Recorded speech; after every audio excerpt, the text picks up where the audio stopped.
स्वागत है आप सभी का एक बार फिर से हमारे YouTube चैनल आरएन क्लासेस में। जैसा कि आप सभी जानते हैं कि आरआरबी एएलपी के अब 2 या 3 दिन बचे हुए हैं और जो कैंडिडेट लोग हैं वो सेंटर पे जाने वाले होंगे अपनी पूरी प्रिपरेशन करके। इसी बीच में अब अभी एग्जाम हुआ भी नहीं है कि बहुत जगह से जो है सो अब एक्सपेक्टेड कट ऑफ की होड़ शुरू हो गई है।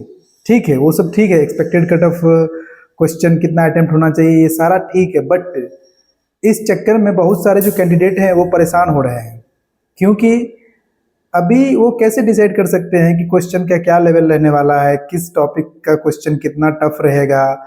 जब तक आप एग्जाम में जाओगे नहीं, एग्जाम में बैठोगे नहीं, तब तक आप जो है सो कैसे डिसाइड कर सकते हो कि आप कितना अटेम्प्ट कर पाओगे, कितना कट ऑफ जाएगा, किस शिफ्ट में क्वेश्चन का क्या वेटेज रहने वाला है। जैसे कि साइंस का जो है सो किस प्रारूप का क्वेश्चन आएगा, न्यूमेरिकल अधिक रहेगा या कम रहेगा।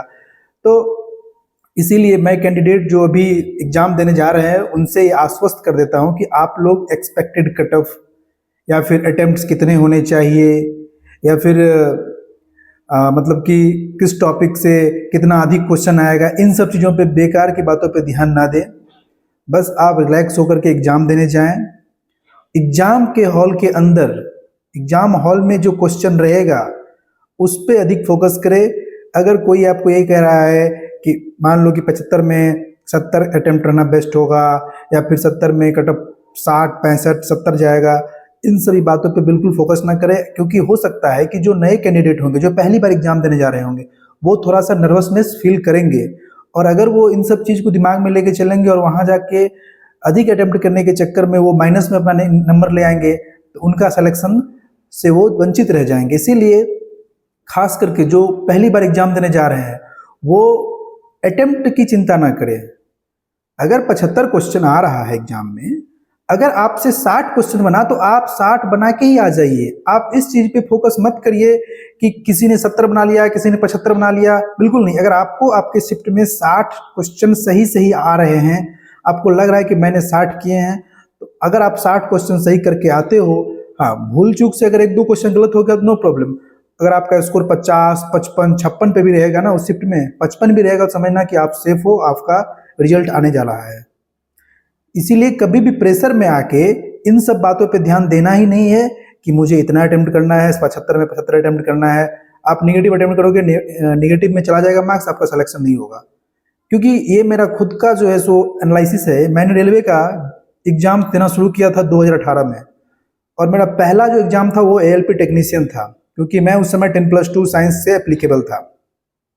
उसका पहला एग्जाम में 75 क्वेश्चन था। उसमें मेरा हमेशा से रहा है कि मैं एग्जाम में तुक्का नहीं मारूंगा, नेगेटिव अटेम्प्ट नहीं लूंगा, मुझे जितना आता है मैं उतना अटेम्प्ट करके आऊंगा।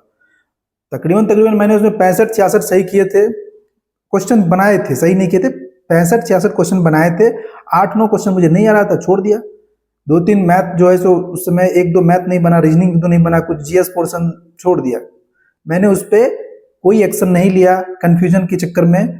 मैं आपको बता दूं कि मेरा उस शिफ्ट में तकरीबन 59 या 58 के आसपास रहो मार्क्स था, मेरा सिलेक्शन हो गया था उस समय। हालांकि बाद में तो रिजल्ट 40% पे सबको निकाल दिया था, बट मैं आपको ये कह रहा हूँ। उसके बाद मेरा ग्रुप डी का एग्जाम था। ग्रुप डी में मुझे याद है कि मैंने 80 क्वेश्चन अटेम्प्ट किए थे, मात्र 80 क्वेश्चन अटेम्प्ट किए थे, और मेरा कट कटा के नंबर आया था 73-74। क्योंकि 80 क्वेश्चन तो मुझे आ रहा था, तो मैंने 80 क्वेश्चन को अटेम्प्ट कर लिया।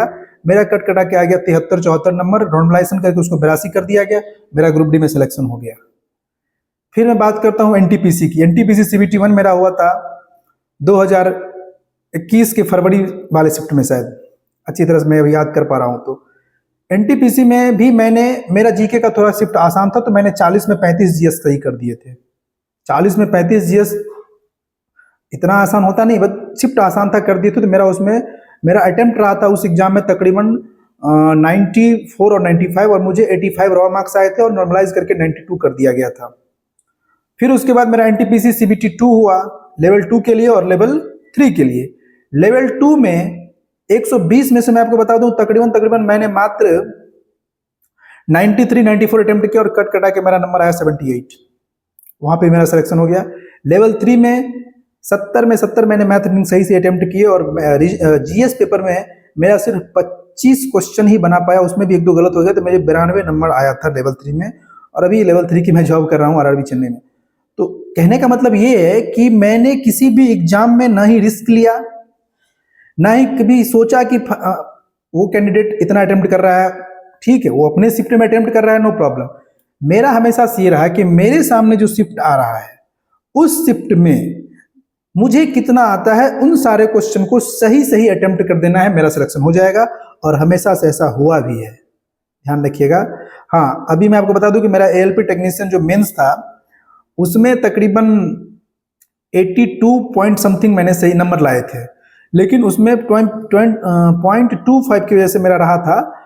उसमें जो कुछ बेसिक्स क्वेश्चन था उसमें मैं जीएस में उतना एक्सपर्टीज नहीं था, क्योंकि ग्रेजुएशन किया था साइंस मैथ से, तो जीएस में उतना एक्सपर्टीज नहीं था, 2-3 क्वेश्चन छोड़ दिया था जिसकी वजह से वहाँ पे मैं रह गया था। तो मैं आपको सलाह देता हूँ कि एग्जाम में कभी भी दूसरे शिफ्ट में कितना से क्वेश्चन आदमी अटेम्प्ट किया, दूसरे शिफ्ट का क्वेश्चन कैसा था, क्या था, नहीं था, सब कुछ को भूल जाओ। सिस्टम पे बैठो, अपना शिफ्ट पे फोकस करो, अपने शिफ्ट का जितना इजी क्वेश्चन है सबको अच्छे सही सही बना लो। भारी क्वेश्चन जो नहीं आता उसको हाथ मत लगाओ, कंफ्यूजन वाला में थोड़ा बहुत चांस लो, आ जाओ, आपका सिलेक्शन श्योर है, इस बात की मैं गारंटी देता हूँ आपको। तो इसीलिए आपको जो है सो ध्यान नहीं भटकाना है। आप सभी को एक बार फिर से बेस्ट ऑफ लक। और एग्जाम के बाद हो सके तो आप लोग कमेंट में अपना अटेम्प्ट बताइएगा, उस हिसाब से मैं कुछ एनालिसिस करूँ तो करूँ। मिलते हैं अगले वीडियो में, देखते रहिए आर्यन क्लासेस को और चैनल को सब्सक्राइब कर लीजिए। धन्यवाद।